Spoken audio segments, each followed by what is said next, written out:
Imagine une conversation ordinaire. Une table, deux tasses, la lumière tiède d'un après-midi qui ne ressemble à rien d'extraordinaire. Et pourtant, quelque chose se passe dans cet espace banal, invisible, précis, délibéré. Maintenant, imagine ceci. Tu n'as pas été trompé par un mensonge. Tout ce qu'on t'a dit était techniquement vrai. Et pourtant, en quittant cette conversation, tu portais un poids que tu n'avais pas en arrivant. Un doute sur toi-même. Une question sur ta propre façon de voir les choses. Comme si, sans t'en rendre compte, tu avais consenti à voir le monde à travers les yeux de quelqu'un d'autre. C'est là que réside quelque chose que la plupart des gens n'ont jamais appris à nommer. La manipulation la plus efficace ne commence pas par un mensonge. Elle commence par une question, une inflexion dans la voix, un sourire à peine perceptible. Et à partir de ce moment-là, cela se met en mouvement, lentement, silencieusement. Nietzsche écrivait que le pouvoir le plus redoutable n'est pas celui qui s'impose par la force, mais celui qui parvient à faire accepter ses propres catégories de pensée comme si elles étaient les tiennes. Celui qui contrôle le cadre d'une conversation n'a pas besoin de mentir. Il lui suffit de décider quels faits comptent, quelles questions méritent une réponse et lesquelles doivent être retournées contre toi. Ce que nous allons examiner aujourd'hui, ce sont les tactiques de contrôle verbal utilisées par les manipulateurs pour coloniser ta perception de la réalité. Pas des théories abstraites, des mécanismes précis, documentés, que tu as peut-être déjà rencontrés sans pouvoir les identifier. Et pour chacun d'eux, une réponse concrète, une phrase que tu peux utiliser, là, dans le moment. Parce que comprendre ce qui se passe dans une conversation, c'est déjà refuser d'en être la cible. Si ce que tu entends aujourd'hui résonne en toi, pense à t'abonner, ça m'aide à continuer ce travail. Mais avant d'entrer dans les tactiques elles-mêmes, il faut comprendre quelque chose de fondamental, que la plupart des gens ratent complètement. Une conversation, ce n'est pas seulement un échange de mots, c'est un espace avec une architecture. Quelqu'un pose les questions, quelqu'un décide ce qui mérite une réponse. Quelqu'un choisit, silencieusement, quels faits sont pertinents et lesquels peuvent être ignorés. Et celui qui tient ce rôle, celui qui structure l'espace sans que l'autre s'en rende compte, détient déjà un avantage considérable, même s'il n'a encore rien dit de faux. C'est ce qu'on appelle le contrôle du cadre conversationnel. Et c'est la clé de voûte de presque toutes les formes de manipulation verbale que tu peux rencontrer. Nietzsche l'avait formulé d'une façon qui reste frappante. Il disait que la grande politique ne se joue pas sur les champs de bataille, mais dans les esprits. Et que celui qui parvient à faire adopter ses propres questions comme les seules légitimes a déjà gagné avant même que la discussion commence. Ce n'est pas une métaphore abstraite, c'est une description précise de ce qui se passe dans certaines conversations du quotidien. Parce que quand quelqu'un prend le contrôle du cadre, il ne te dit pas quoi penser. Il décide du terrain sur lequel ta pensée va se déployer. Et sur ce terrain-là, tes propres perceptions, tes doutes, tes observations, tes questions légitimes commencent à sembler suspectes, déplacées, excessive. C'est là que la capture perceptive opère, pas par un assaut frontal, par un glissement progressif, presque imperceptible, où tu passes du rôle de quelqu'un qui cherche à comprendre à celui de quelqu'un qui doit se justifier. Et ce glissement, tu ne l'as peut-être jamais senti venir. Mais en entendant les 5 tactiques qui suivent, tu reconnaîtras l'endroit exact où il s'est produit. La première tactique, et c'est peut-être celle qui fait le plus mal, précisément parce qu'elle ressemble à une observation bienveillante. Tu exprimes quelque chose, une inquiétude, une incohérence que tu as remarquée, un fait qui ne colle pas, et l'autre ne répond pas au fond. À la place, il commente ta façon de percevoir. Tu suranalyses, tu te fais des films, tu es toujours comme ça, tu vois des problèmes là où il n'y en a pas. Écoute ce qui se passe dans ces quelques mots. La conversation ne porte plus sur ce que tu as observé. Elle porte désormais sur toi, sur ta psychologie, ta stabilité, ta fiabilité en tant que témoin de ta propre expérience. Et pendant que tu commences à te demander si tu exagères, l'autre n'a toujours rien expliqué. C'est le transfert de doute. La cible devient soudainement ta capacité à percevoir, pas le comportement de l'autre. Et ce déplacement ne coûte rien. Une phrase suffit, dite avec le bon ton, avec cet air légèrement fatigué de quelqu'un qui doit, encore une fois, gérer tes inquiétudes. Nietzsche notait que ceux qui manquent d'arguments solides attaquent rarement les faits, ils attaquent la faculté de percevoir. Discréditer le témoin est bien plus efficace que de réfuter le témoignage. Parce que si tu acceptes l'idée que ta perception est défaillante, toutes tes observations perdent leur poids d'un seul coup. Ce qui rend cette tactique particulièrement efficace, c'est qu'elle s'appuie sur quelque chose que beaucoup portent déjà en eux, la peur d'être trop émotif, trop méfiant, trop compliqué. Elle ne crée pas ce doute, elle l'active. La réponse dans ce cas n'est pas de te défendre. Défendre ta perception sur le terrain que l'autre a choisi, c'est déjà accepter ses règles. La phrase à dire, calmement, sans tension dans la voix, « Je note ce que tu dis sur moi. Maintenant, revenons à ce dont je parlais. » Une phrase, un retour au réel, et la manœuvre perd tout son effet.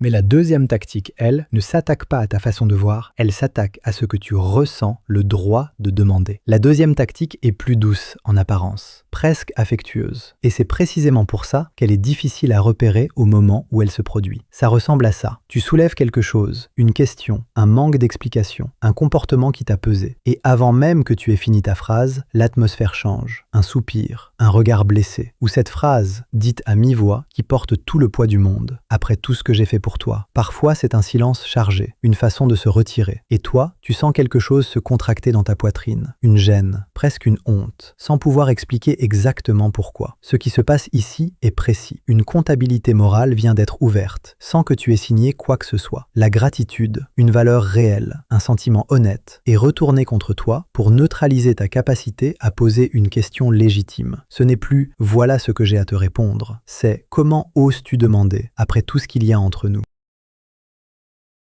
Nietzsche écrivait que la mauvaise conscience, quand elle est soigneusement entretenue par quelqu'un d'autre, devient l'outil le plus efficace pour tenir un être humain à distance de sa propre lucidité. La culpabilité injectée de l'extérieur n'a pas besoin d'être justifiée. Elle n'a besoin que d'être ressentie. Et le mécanisme fonctionne parce qu'il exploite quelque chose de vrai en toi. Tu tiens à cette personne. Tu te souviens de ce qu'elle a fait. Tu ne veux pas être ingrat. Ce sont des valeurs, pas des failles. Mais elles peuvent être utilisées comme des leviers si tu ne fais pas la distinction entre la richesse d'un lien et la vérité d'un fait précis. Ces deux choses n'ont rien à voir l'une avec l'autre. Et la réponse, dite sans agressivité, pose cette distinction à voix haute. Je reconnais tout ce qu'il y a entre nous, et ça ne change pas la question que je posais. La troisième tactique, elle, ne joue ni sur ta perception, ni sur ta gratitude. Elle vise quelque chose de plus profond encore, ta mémoire elle-même. La troisième tactique s'attaque à quelque chose que tu n'aurais pas imaginé vulnérable. Pas tes émotions, pas ta loyauté, ta mémoire. Tu te souviens d'une conversation, des mots précis, un ton particulier, peut-être l'heure qu'il était, la lumière dans la pièce. Et l'autre te répond, avec une assurance presque déconcertante. Ce n'est pas du tout ce qui s'est passé. Ou encore, tu déformes tout, comme d'habitude. Parfois juste un sourire là, qui dit sans mots, tu recommences. Au début, tu résistes. Tu sais ce que tu as entendu. Mais quand cette correction arrive régulièrement, quand chaque souvenir que tu exprimes est accueilli par une version alternative présentée avec la même certitude tranquille, quelque chose commence à céder, progressivement. Tu commences à vérifier tes propres souvenirs avant de les partager, à te demander si tu n'as pas mal compris, à tenir moins fermement à ce que tu as pourtant vécu. C'est ce que la psychologie clinique documente sous le nom de gaslighting, l'induction systématique d'un doute sur ses propres perceptions. Et ce qui le rend si efficace, c'est qu'il n'exige aucune preuve de la part de celui qui le pratique. Il lui suffit d'affirmer, avec constance et sang-froid, une réalité différente de la tienne. Nietzsche avait une formulation qui éclaire ce mécanisme sous un angle inattendu. Il écrivait que la mémoire est la colonne vertébrale de l'identité, qu'un être dont on efface le passé perd non seulement ses souvenirs, mais la continuité de lui-même. Celui qui réussit à réécrire ton passé ne vole pas des mots, il modifie le sol sur lequel tu te tiens. Le signe le plus fiable de cette tactique, c'est ceci. L'autre conteste ta version systématiquement, sans jamais proposer de vérification, sans jamais admettre la moindre incertitude. C'est une stratégie. Et la réponse, posée, sans éclat, coupe court à cette réécriture. Nos souvenirs divergent. Concentrons-nous sur ce qu'on peut observer ensemble maintenant. Parce que la quatrième tactique, elle, ne s'attaque ni à ton présent, ni à ton passé. Elle vise quelque chose de plus insidieux encore, ta volonté de continuer à chercher la vérité. La quatrième tactique arrive souvent tard dans une conversation, quand les explications commencent à s'effriter, quand les incohérences s'accumulent, et que, malgré tout, tu tiens bon. C'est là que l'objectif change. L'autre ne cherche plus à te convaincre, il cherche à t'épuiser. On tourne en rond. À quoi ça sert de revenir là-dessus? Tu es obsédé par ça. Ces phrases ne répondent à rien. Elles ne contiennent aucun argument, aucune explication nouvelle. Leur seul rôle est d'augmenter le coût émotionnel de continuer à chercher. Et elles fonctionnent parce qu'elles s'appuient sur quelque chose de réel. Les conflits prolongés épuisent. La tension soutenue use les nerfs. À un certain point, beaucoup de gens préfèrent abandonner la question plutôt que de supporter davantage de friction. Ce calcul-là, le manipulateur le connaît mieux que toi. Il sait que la fatigue érode le jugement. Il sait que quelqu'un d'à bout finit par interpréter son propre abandon comme une forme de sagesse, se dire « Bon, passons à autre chose, c'est plus sain ainsi. Alors que c'est simplement l'épuisement qui parle. Nietzsche nommait ce phénomène d'une façon directe. Il observait que certains individus ne combattent pas avec des idées, ils combattent avec la durée. Leur stratégie n'est pas de te battre, c'est d'attendre que tu baisses la garde. Et dans cet attentisme, il y a un mépris discret pour ta capacité à tenir. Ce que tu dois retenir, c'est ceci. Abandonner une question parce qu'on a compris est sain. Abandonner parce qu'on est fatigué, c'est différent. La fatigue n'est pas une réponse, c'est une pression. Et la façon de tenir n'est pas de s'enflammer, de relancer le conflit, de s'accrocher avec énergie. C'est au contraire de ralentir, de poser la phrase suivante sans hausser la voix. Je ne suis pas pressé, mais cette question mérite une réponse, et je ne l'ai pas encore. Calme, ferme, sans effort apparent. C'est précisément ce que l'épuisement stratégique ne sait pas gérer. Mais la 5e tactique est différente de toutes les autres. Parce qu'elle ne t'attaque pas, elle te flatte. La 5e tactique ne ressemble à aucune des précédentes. Elle n'attaque pas ta perception, ne convoque pas de dette affective, ne réécrit pas ton passé, ne cherche pas à t'épuiser. Elle fait quelque chose de plus subtil. Elle t'enveloppe. Ça commence par une forme de proximité, une intimité affichée. On se connaît depuis si longtemps. Tu sais que je suis le seul qui te comprend vraiment. Entre nous, c'est différent. Ces phrases ont une chaleur réelle. Elles évoquent des choses vraies, des moments vécus, une histoire partagée. Et c'est précisément pour ça qu'elles fonctionnent. Parce que ce que cette tactique fait, sous cette chaleur, c'est poser une condition silencieuse. Elle dit, sans le dire, si tu remets quelque chose en question, tu trahis ce lien particulier. Si tu doutes, si tu vérifies, si tu demandes une explication, tu n'es plus digne de cette intimité exceptionnelle qu'on t'accorde. Le lien authentique est utilisé comme une laisse, avec douceur. C'est là toute la sophistication de cette forme de contrôle verbal. Nietzsche écrivait que les liens qui exigent l'aveuglement comme condition de leur maintien ne sont pas des liens, ce sont des cages dorées. Une relation qui ne survit pas à tes questions n'était pas solide, elle était juste confortable pour l'autre. Ce que tu dois voir clairement, c'est la distinction entre deux choses qui semblent proches, mais sont fondamentalement différentes. L'intimité réelle, qui tolère la vérité, et la proximité construite pour neutraliser ton jugement. L'une te donne de l'espace, l'autre t'en retire. La réponse, dans ce cas, n'est pas de rejeter le lien, c'est de le distinguer des faits. Tu peux dire, sans froideur, ce qu'il y a entre nous est réel, et ça n'empêche pas cette conversation d'avoir lieu. Ces 5 tactiques semblent distinctes, mais maintenant qu'on les a toutes vues, il faut regarder ce qu'elles ont en commun, parce que c'est là que leur vrai fonctionnement se révèle. Voilà donc 5 tactiques, 5 façons différentes d'entrer dans une conversation et d'en sortir avec quelque chose qui t'appartenait. Ta certitude, ta mémoire, ton droit de poser une question, ta volonté de chercher, ton sens du lien lui-même. Mais regarde-les ensemble maintenant, parce qu'elles ne sont pas 5 choses séparées. Elles sont 5 versions d'une seule et même opération. Aucune ne falsifie les faits du monde extérieur. Aucune n'invente une réalité alternative et ne te force à l'avaler. Ce qu'elles font, toutes les 5, sans exception, c'est modifier ta relation à ta propre réalité intérieure. Elles ne changent pas ce qui s'est passé. Elles changent la façon dont tu te tiens face à ce que tu as vécu. C'est ça, la colonisation épistémique. Pas une attaque sur tes croyances, une infiltration dans la faculté même qui te permet de former des croyances. Quand quelqu'un réussit à faire douter de ta perception, de ta mémoire, de ta légitimité à questionner, il n'a plus besoin de mentir. Tu feras le travail à sa place. Tu remettras en question ce que tu as vu. Tu t'excuseras pour des choses que tu n'as pas faites. Tu abandonneras des questions qui méritaient des réponses. Nietzsche avait une formulation à ce sujet qui reste l'une des plus frappantes de toute son œuvre. Il écrivait que la forme de domination la plus totale n'est pas celle qui contraint, c'est celle qui amène l'autre à se contraindre lui-même en croyant obéir à sa propre raison. Voilà exactement ce que ces 5 tactiques, prises ensemble, cherchent à produire. Et ce qui les rend si efficaces sur des gens intelligents, attentifs, bienveillants, c'est précisément que leur force vient de toi, de ta loyauté, de ta volonté de comprendre, de ton honnêteté. Ce sont tes propres qualités qui sont retournées contre toi. Comprendre ça, c'est déjà une forme de protection, mais ce n'est pas encore suffisant.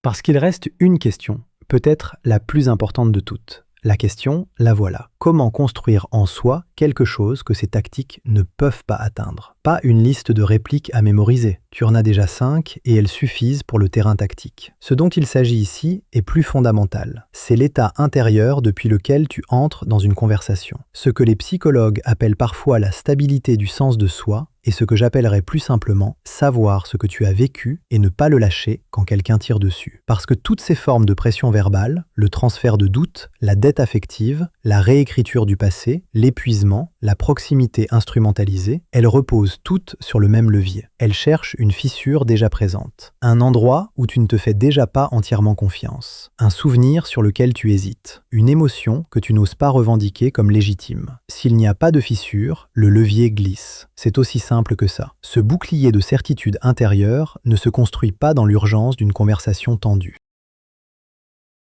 Il se construit dans les moments calmes, avant, en prenant l'habitude de nommer ce que tu ressens au moment où tu le ressens, pas pour les autres, pour toi, en revenant sur des échanges troublants pour ancrer ta propre version avant qu'elle ne s'efface, en traitant ce que tu ressens dans ton corps, cette tension dans la mâchoire, cet inconfort diffus après certaines discussions, non pas comme une faiblesse, mais comme une information. Nietzsche écrivait que se connaître soi-même n'est pas un luxe réservé aux philosophes. C'est une nécessité pour quiconque vit parmi des gens qui ont intérêt à ce qu'ils se méconnaissent. Dans un monde où certaines conversations cherchent à te déloger de toi-même, la connaissance de soi est une forme de résistance, discrète, silencieuse, mais réelle. Et pourtant, il reste encore une chose à dire, peut-être la plus simple de toutes, et paradoxalement, celle qu'on oublie le plus facilement quand la pression monte vraiment. La chose la plus simple, celle qu'on oublie quand les mots commencent à tourbillonner autour de toi, quand la conversation s'accélère et que tu sens le sol se dérober légèrement sous tes pieds.